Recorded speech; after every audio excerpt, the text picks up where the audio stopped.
मेरे मन में केवल एक ही भाव है, मेरी अपनी जीवन।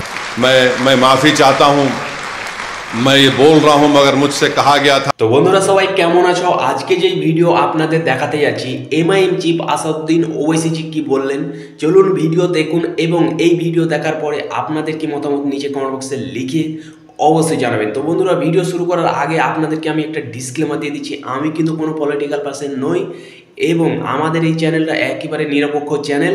তো চলুন ভিডিও দেখুন ইয়াতি নার্সিনান সরস্বতী কি বলছেন। তো চলুন ভিডিও দেখুন এবং এই ভিডিও দেখার পরে আপনাদের কি মতামত নিচে কমেন্ট বক্সে লিখে অবশ্যই জানাবেন। मैं नरसिंहानंद गिरी, अभी हम सब लोगों ने पिक्चर देखी है छावा। पहली बार मुझे लगा है बॉलीवुड ने हिंदुओं के नमक का कर्ज उतारना शुरू कर दिया है।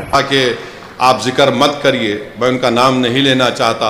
वो गजा में भी गए, वहां पर भी काम किए और काम कैसा किए कि उनकी फैमिली उनको बोल रही वापस आ जाओ। वो वहां पर बोले 8 दिन के लिए जा रहा हूं, फिर उसको बढ़ाते बढ़ाते महीना 2 महीना और वहां पर है। बहरहाल एक जज्बा है। বন্ধুরা যেমন কি আপনাদেরকে আমি ভিডিও দেখালাম, আই হোপ আপনাদের ভিডিও পছন্দ হয়েছে। যদি পছন্দ হয়ে থাকে তাহলে একটা লাইক করে দিবেন এবং এই ভিডিওটা বেশি বেশি করে হোয়াটসঅ্যাপ ফেসবুকে শেয়ার করে দিবেন।